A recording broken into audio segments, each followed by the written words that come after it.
We are live. It is the 2nd of September, 2014, and this is the Undercard Supercast. I'm your host, founder, editor, and the elusive 4chan that CNN is still looking for of Undercard superstar, Luke Irwin. Joining me tonight, he's still trying to find takers for his rare Ed Asner nudes, Earl Montclair. Next to him, the proud new owner of a slightly used Ryan Mallett. And lastly, he's here I to bought order... the Ed Asner nudes too, just for the record. You had the Ryan Mallett on your team. It's a dynamite day for Josh day. Hall. It's a good day. Lastly, he's here to order Domino's and attend Katy Perry concerts, and he's all out of Cinesticks. Taylor Engel. Dateline, my newly double-padded, rubber-walled, rounded-edge, concussion-proof bathtub, where I was battle-testing my aquatic cleansing area because I heeded Henan Barrow's warnings. In honor of the real superstar of the weekend, who wins your golden scale? And which son of a bitch gets saddled with the atrocious, the revolting, the deplorable golden poop? Earl. Wow. I've never been first before. This is very, very weird. I'm going to give my golden scale to Betch Correa for making it 2 down, 2 to go as far as the 4 horsewomen is concerned. She took out her second jobber in succession. And got a stoppage victory, like made Shayna Baszler look pretty damn bad in the process.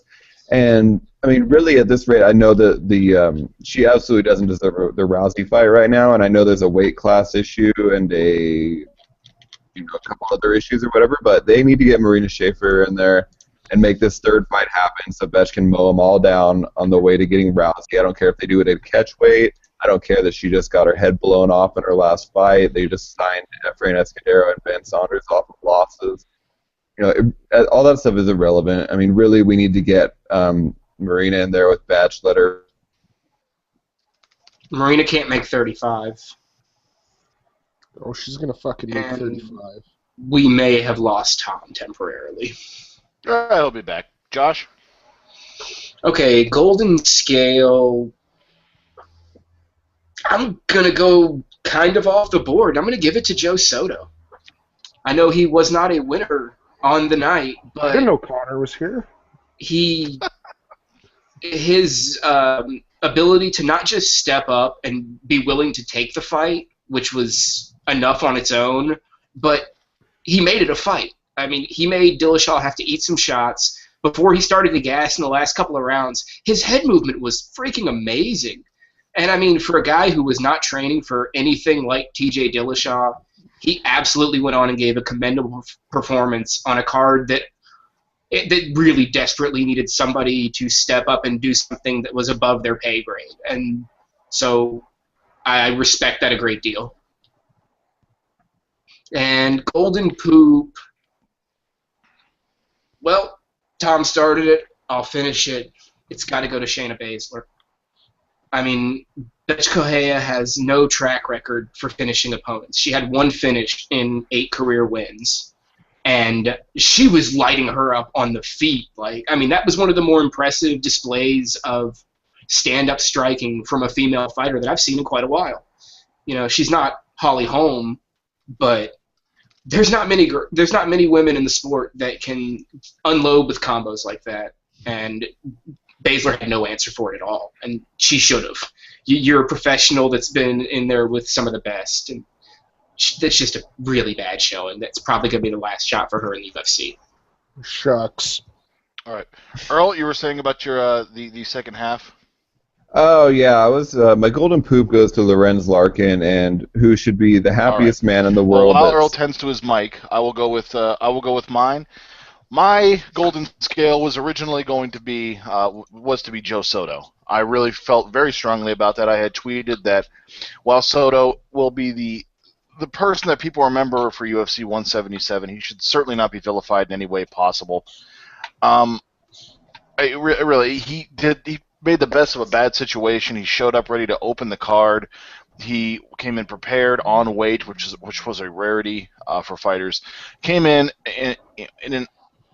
things that were not his fault at all.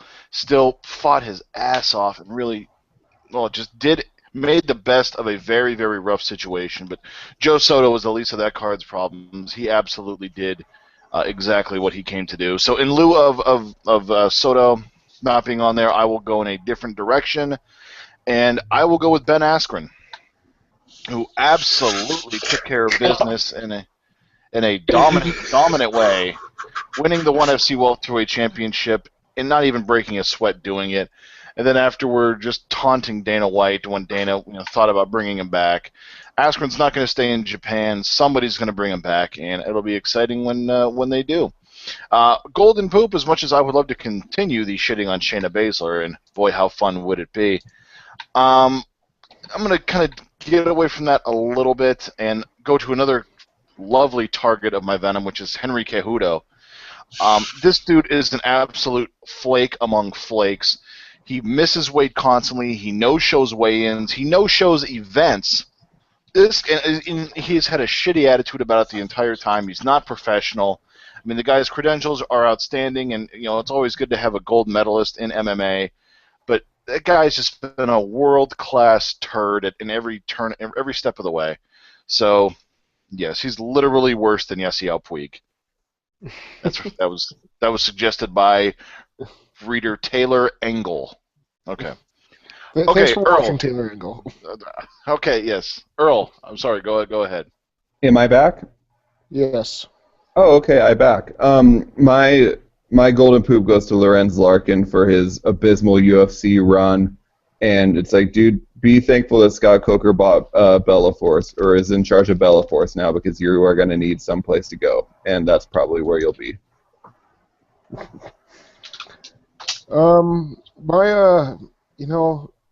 This was a weird card. I don't really know what to make of it. My golden scale, though, you guys kind of took all the obvious ones, and outside of saying TJ Dillashaw, because he ran over Joe Soto the way he should have. But I'm going to give my golden scale to Michael Bell and Derek Cleary. That was the Danny Castillo-Tony Ferguson fight. Like 3 years ago, that's probably an easy 29-28 times 3 unanimous decision for Danny Castillo. Judges love their top control, and it's so good to see judges stray away from that, because that second round, Tony Ferguson was putting it on Castillo from the back, and to even think that Larry Landless, one of the 3 judges, would give it to him is appalling, but I'm so happy that Tony Ferguson didn't get absolutely shafted out of his paycheck there, because he absolutely won that fight with damage from the bottom. I'm just really, really glad to see that judges are finally migrating that way. As far as the golden poop goes, there's nothing that you can really say about this card that hasn't already been said, and this is the most pessimistic MMA fan thing to say ever, but I'm really upset that this card was as entertaining as it was, because it would have been really terrific that if this card not only got 0 buys, but it was also just insanely boring, because that's really what this card deserved. It was a terrible card. It would have been a terrible card for, a UFC on Fox Sports card. It's worse than the card that's on Friday. It's just an embarrassment for pay-per-view, and to expect people to pay $55 for that is just a sign of how entitled Dana's become at this point, and just thinking that we all owe him something. And what's worse is that this is going to give Dana more dope-headed ammunition for, you get 177, ended up turning out to be a great card. If you don't want to fucking watch it, go watch The Notebook. That was a direct Dana quote. I mean, it's... Oh yeah. It's either watch a shitty fight card or The Notebook. That's it. I have 2 channels on my TV: the shitty fight channel and the Notebook channel. And I could go for getting trashed off a bottle of Merlot and watching The Notebook right now, to be honest with you. No, apparently there was a 74% uptick on Netflix rentals on The Notebook after Dana made that. Good. Dana's in So bed with people literally were like, you know what? Fuck it, I am going to go watch The Notebook. That's a good idea. Good. Taylor, did you know that Gosling and McAdams actually hated each other on that set? Really? There you go. I've only ever seen it once. I've only seen it once too, but it felt like I've seen it 1,000 times. I've seen it more than once because I'm married. Coming up this Saturday night, watch The Notebook with the staff of Undercard Superstar. Live hangout. Guys, I've Dateline, Rio de Janeiro. Headquarters of Nova Uniao weight-cutting allergen test facility, which also dabbles as an MMA camp. With the constant struggles of Nova fighters that at times ends tragically, is it time for the UFC to step in and make some sort of severe penalty or prohibition or some kind of statute against Nova? Josh Hall has actually written about Andre Pedernès and Nova pretty extensively for the site, so I'll let you have the floor, Josh, and talk about what, if anything, can be done against this camp and this coach that seemingly just lets things get so far out of control with their fighters. Okay, well, to start off, I mean, it's when you see a guy that's passing out during a weight cut, that's a serious concern.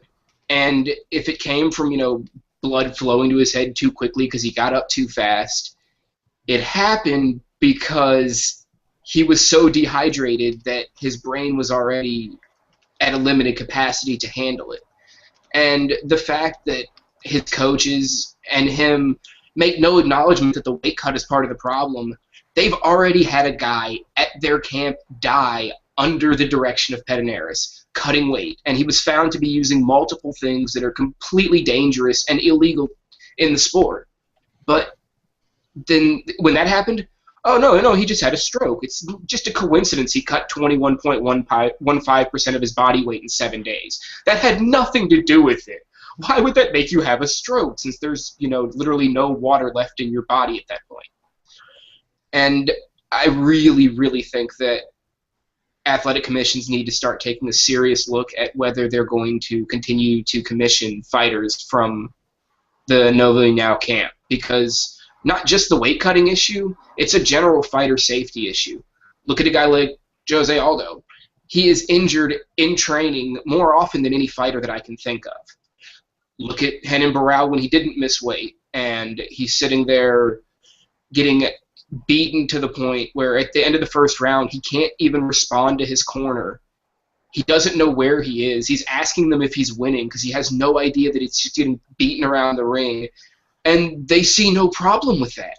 Corners that don't protect their fighters have no business in the sport, and they especially have no business on the biggest stage in the world. It's just not acceptable. I mean, every fighter struggles with weight cutting, unless you're a heavyweight and like Matt Mitrione, where you can weigh in jeans.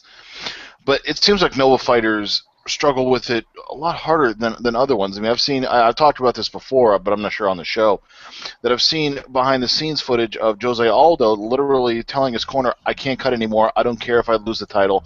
I don't care if I lose the title on the scale. I don't want to fight. This is a champion, a top 3 pound-for-pound fighter in the world, basically saying, I don't care if I lose my title. I don't want to do this anymore. I'm not fighting. I'm done. And I mean, every fighter's going to have kind of those, a lot of fighters talk that way, and that's why coaches are there. Oh, one more, man, one more. Give me one rep. But like, it seems it's just a pattern with Nova fighters, and you obviously can't just ban them from the UFC. You have a champion, and you have other, a number 1 contender. But I'm not sure if you need to make it. I mean, could the UFC institute some sort of monetary clause to where, if due to past transgressions, if a Nova fighter can't make weight, they're subject to $100,000, $500,000 fines? I mean, what can be done about this? I think it's got to come from the athletic commissions, because they're the impartial governing bodies, and they're the ones who actually sanction the fighters to fight. If they decide to take a stand and say, until you can show us improvements in fighter safety in your camp, we're not going to license your fighters, there's nothing they can do about it except for make some changes. The UFC can't just, I mean, they can ban them from the UFC, but then they're going to go fight for this. What are you going to ban Jose Aldo, let him go to fucking Bellator, go be the number 1 pound-for-pound guy over there? That's a terrible idea. Yeah, that's why I mean. It's got to come from the commissions. Taylor, what do you think? Yeah, like Luke was referencing, I think that was from was that Aldo's cut against Hominick at 129? The video. It might have been. I think so. That's what it was from. Yeah. But honestly, that is one of the scariest things I've ever seen. Like, you can tell he's just desperately doesn't want to cut any more weight, and his quarter and his the people that are responsible for his safety, like Josh was saying, were just egging him on to keep doing harm to his body. Like, eventually, there's going to be a serious case where maybe not. I forget the guy's name. Feijao was his nickname. The guy that died from Nova last year. Sousa. But you're going to have a case like that. You're going to have a case like Dan Cormier having kidney failure, whatever that was 10 years ago. Like, there's going to be some serious issues, and they need to take steps to fix it. There's absolutely nothing the UFC can or should do. They can't just ban Andre Pederneiras from ringside. Because I do think that Andre Pederneiras is a terrific technical trainer. Those guys have some of the most incredible offensive Muay Thai in the world. But he has no place training a fighter in a lead coaching role. He just can't do it. We like to give Mike Dolce shit, but you don't see Mike Dolce's guys going in there dehydrated to the point of like passing out, getting out of a bathtub. Yeah, it's really dangerous. And also with the level of cut that these guys are doing, it takes less hits to the head to cause serious brain damage. I mean, Exactly. Boxing did same-day weigh-ins for a long, long time until 1983. What happened in 1982? Ray Mancini beat Kim to death. You know, that's two guys who were not big dudes that were cutting a bunch of weight and were too dehydrated, and that played a huge factor in his death. And, I mean, just because it didn't happen to Barao when he fought Dillashaw, that's the kind of fight where it does happen, though, where, you know, that accumulative brain damage plus dehydration, it's a recipe to get somebody killed in the cage, and it's preventable. Mm-hmm.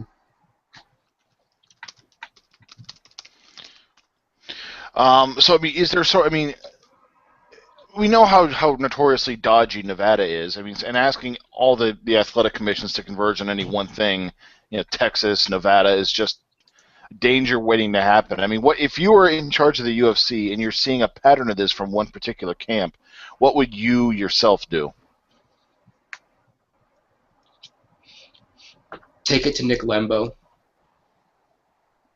Don't even go the Nevada route. Go to the guy who was instrumental in the unified rules being put together, and it runs the most credible athletic commission, and start there.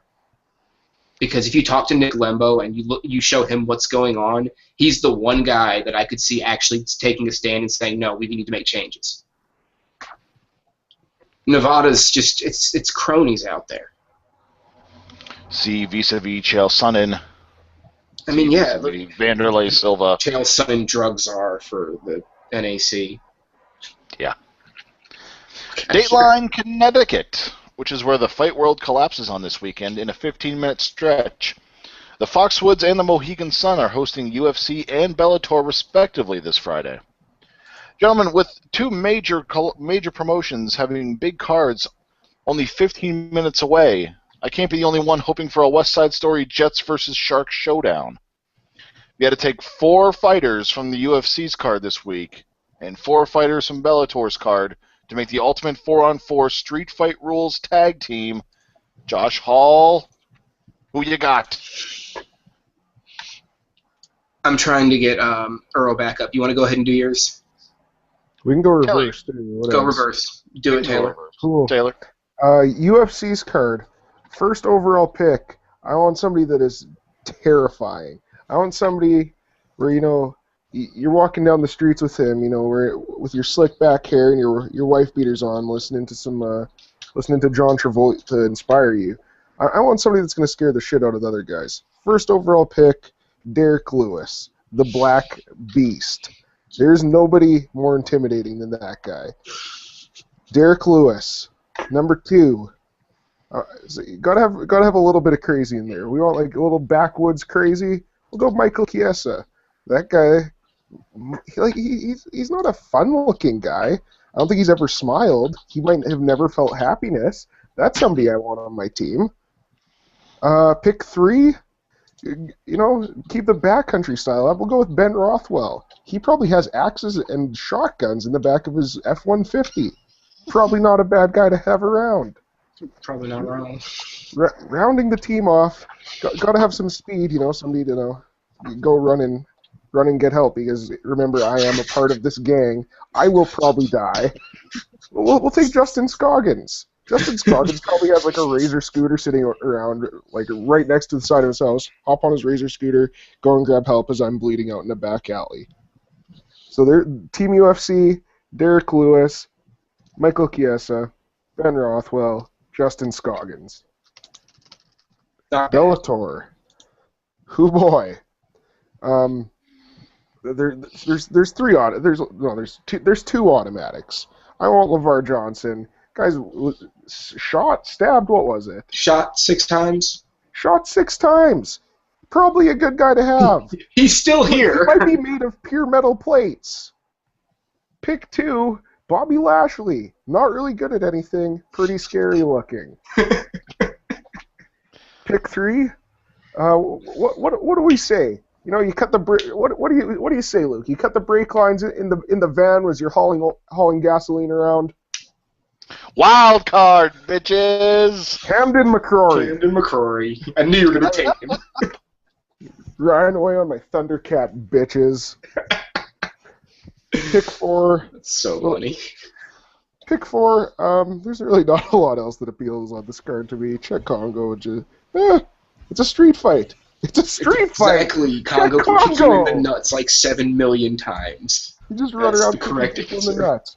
So, Team Bellator, Bobby Lashley, LeVar Johnson, Tamden McCrory, and Czech Congo. All right, for Team Bellator, you got to go LeVar Johnson. You have to. No, I'm not really sure I'd go Lashley because we saw how he responds to strikes to the back of the head from Chad Griggs. He doesn't rebound very well. Congo, just in case you need someone to pin some up against the brick wall of a 24-hour pharmacy and knee them repeatedly in the taint. So I think you got to go with Congo. Dustin Jacoby, newfound kickboxing phenom. I think Jacoby can add some fire to that. And I'm going to go with Pat Curran. He's squirrely. He's one of those little squirrely guys in a fight that can kind of eke out some shots for you and use his speed. And as far as the UFC card goes, my Team UFC, Overeem, even though his penchant for getting hit in the face isn't exactly on point these days. Gegard Mousasi, you got to have that guy. He is definitely a wild card in the fact that you think he's very drowsy and bored and staring off into space, singing Smith's lyrics, and before you know it, he's kicking your skull into the pavement. Nick Lenz, because no one wants to fight the creepy kid. And probably, Derek Lewis would be a good hoss to have. So that's who's bringing up my Team UFC. Josh? Okay. Team Bellator. Obviously, LeVar Johnson has to be on your team because he's pretty much unkillable. So, I mean, in a street fight, you got to have that. You got to have the nut shots from Congo, too. I mean, that man does not give a fuck about the rules. So if there are no rules, he could reign king. But then he's running out of things to not give a fuck about, and suddenly he gives way too many fucks. It's possible. It's possible, but it's going to be okay because Bobby Lashley will be on the team for intimidation, and obviously he'll be the inevitable downfall. Likely. The first time somebody touches him, he's going to fold up crying. And nobody else is taking him, so I'll take Patricio Pitbull. Because speed and it's like a tank. So I think he rounds out the team nicely. UFC... Yeah, in a street fight, I think that Alistair Overeem's pretty useful because all he has to do is look at Bobby Lashley and he's done. So Overeem, Derek Lewis to deal with the Chick Congo effect. Got to have some speed here too, so I'll go John Moraga. He's got speed and he's pretty good at staying on his feet. So I'm going to throw him in there. And because he obviously doesn't need time to train for a fight, we're going to throw Chaz Skelly in there because he'll fight anybody anytime. So that's my kind of guy.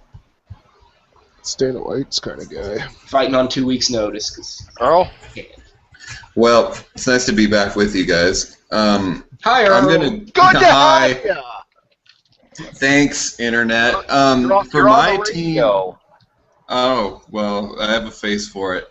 I believe for my Bellator team, I'll of course have LeVar Johnson because, I mean, the man can take bullets. He can take a steel chair, obviously. Tannen McCrory because he's awesome. King Mo because every heel team needs a guy who's going to taunt the special kid in the front row. and that's definitely right up King Mo's alley. And Patrizio Pitbull, I need him because then we can use his brother and have Pitbull 1 and 2, and it's kind of like an extra member of the team. UFC, I'm going with Derek Lewis because he's terrifying. Justin Scoggins because he's a little bit of a tiny monster man. Ben Rothwell because everybody needs someone to do a John Tenta impression during a 8-man tag. And Chris Camozzi because it wouldn't be a fight, an 8-man tag without someone with horrifically bad tattoos, and he's my guy for that. Also, from my coaches, I want the 2 guys that were tied at the wrist in the Beat It video. Ooh. They've got moxie. Can we also make a Team Ben Cohn? I'll go down a limb. Overeem, Rothwell, Lewis, and Mitrione. Maybe. He put Bader on the team even though he's not fighting this weekend. Team Big Guy.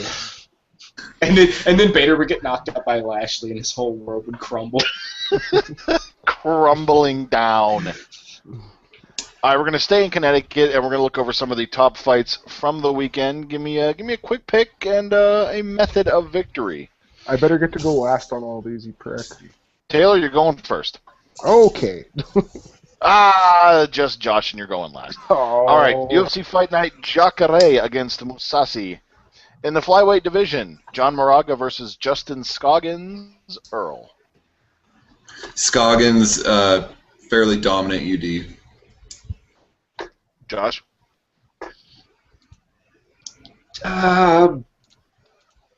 Yeah, Scoggins UD. I'm going to go Scoggins split decision. I think Moraga can make it a game. Guys, I swear to God I'm not trying to do my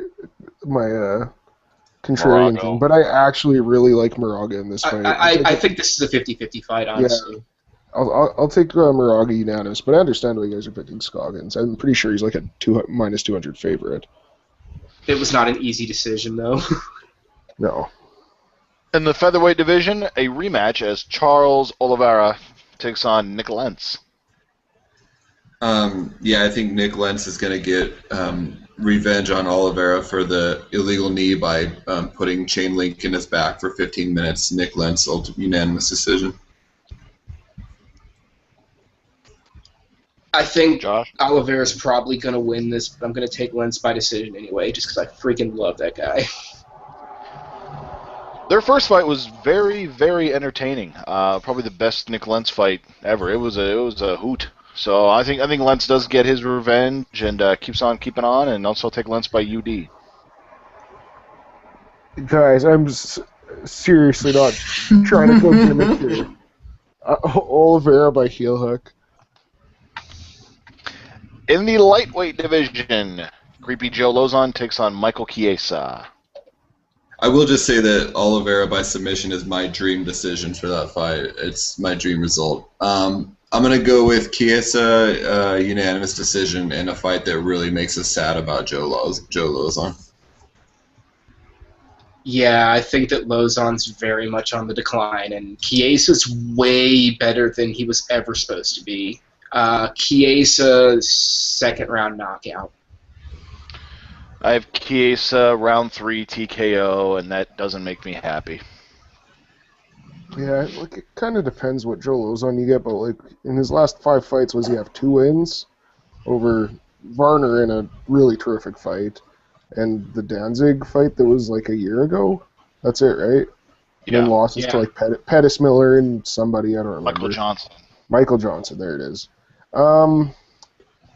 I really, really like Joe Lozon, and I think he's really, really cooked, and I think he should really, really retire. Michael Chiesa by decision. In the heavyweight division, Derek Lewis against Matt Mitrione. Oh, fuck. Lewis, Nightmare KO, round 1.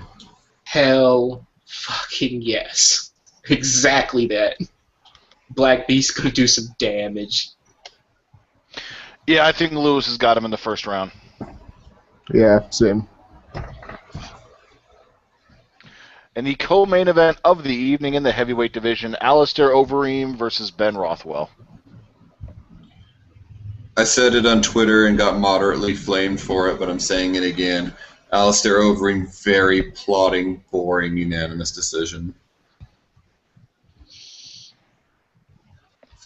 I'm not getting to use much original thought here because I'm pretty much agreeing with Tom on everything he's saying. I don't think Overeem's going to take any risks here, and I don't think Rothwell's going to be able to get inside to hurt him. Overeem by decision. The thing with Overeem's 2 losses in the UFC to Brown and Iwasova, those were predicated on basically those 2 guys almost dying at the hands of Overeem and then kind of rallying to finish him off. Rothwell has that particular set of tools that would allow him to take that beating and then come back and deliver one to Overeem. So I think that Overeem does finish him. I think it's probably in the second round after a nice 10-8 first. Just a little fun MMA fact for you. Did you guys know that Ben Rothwell hasn't won back-to-back fights since 2007 when he beat Krzysztof Soszyński and Rico Rodriguez within 6 weeks of each other? There you go. A little lesson. That being said, don't think he's gonna pull it off again. I'll go Overeem by knockout in the first. In the main event of the evening in the middleweight division, Gegard Mousasi takes on Jacare Souza. I'm not really putting a whole lot of stock in the Munoz fight because he might be more cooked than Joe Lozon is. As far as I'm concerned, Jacare is like on a rise to massive things in his UFC future, and I think he's going to submit Mousasi in the second. Yeah. I did it to you again, Thanks didn't a lot. Yeah, I mean, Musasi's always dangerous, but I mean, it wasn't like he won the first match by a dominating, controlling victory, winning a fight by a once-in-a-lifetime thing, yeah. Yeah, and I think Jacare has improved by leaps and bounds since then. So, Jacare, second-round submission, Earl. It is...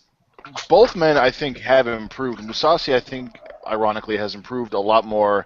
I don't want to say on the ground, because he's always been good on the ground, but the days of him getting thoroughly out-wrestled by King Mo are done. And while Jacare has gotten decidedly better on the feet, so each one of these guys has improved towards the other's strength. So I think it's a really, really interesting and a kind of very much. I think it's going to be a chess match. I think we're going to go 5. And I think it's going to be, I think it's like I said, it's going to be back and forth. I think it'll be a good show of skill, with with each one of the guys trying to maybe catch the other one. So I think it goes the distance, and I think that Jacare takes it by either UD or by decision. We'll say. Yeah, like Luke was saying, this is a really, really amazing fight. Like there's a lot of title fights this year that I haven't been as excited for as this. That being said, I think that Mousasi isn't burnt out, but he definitely has not improved near as much as Jacare has. I think Jacare kind of just... I don't think he finished him right away, but I want to say around 3 ground and pound TKO win. All right, we'll just rip through the top 3 on Bellator 123. The light heavyweight division: Dustin Jacoby against King Mo. Oh, God. King Mo UD. It's going to be fucking dreadful.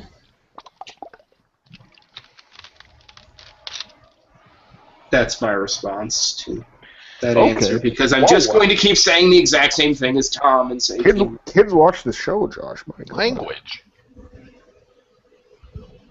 Goodness me. No, what gives me hope that Mo will lose is that Mo doesn't enjoy being hit in the face, and Dustin Jacoby can do that.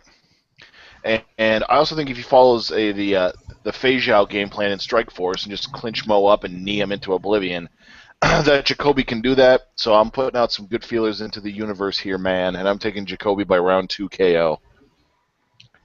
Yeah, I actually kind of agree with Luke. I don't really think that there's anything that Emmanuel Newton has that Dustin Jacoby doesn't. I feel like Dustin Jacoby puts him away in the power of hate breed.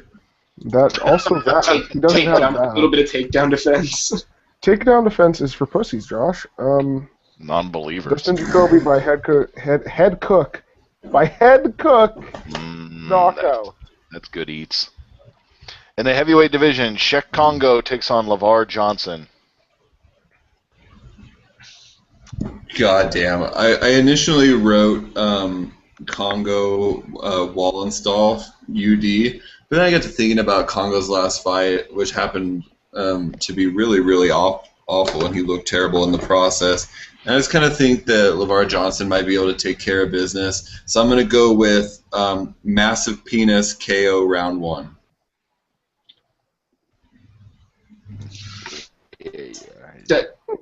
That's something.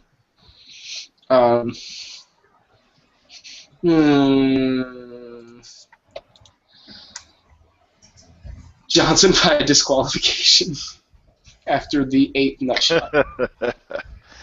This could very well be the ugliest fight in history, so strap in, boys. And I think we're going to have some sort of point deduction draw just because why that's about what this fight deserves. Yeah. No contest.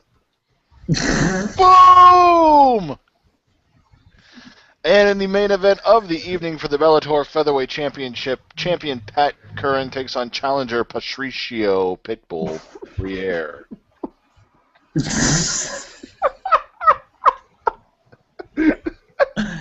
I will take. Christ, my brain's broken. I'm gonna take Freire KO round 3. Bold pick there. Current unanimous decision. Curran split decision. How was it? Patricio? Patricio! Patricio Deep Fryer. by unanimous decision. Patricia Deep Patricia Deep Fryer. Also known as Misha Tate's real life name when she's working at Denny's on I-95. Patrick Franklin, still not Bellator champ. All right, that will do it for the show tonight. We will see you in 1 week's time every Tuesday at 9 o'clock p.m. live on YouTube. Thank you for watching the Undercard Supercast. Visit us at undercardsuperstar.com. Follow us on Twitter at undercardsuper. And as always, fuck Adrian Broner.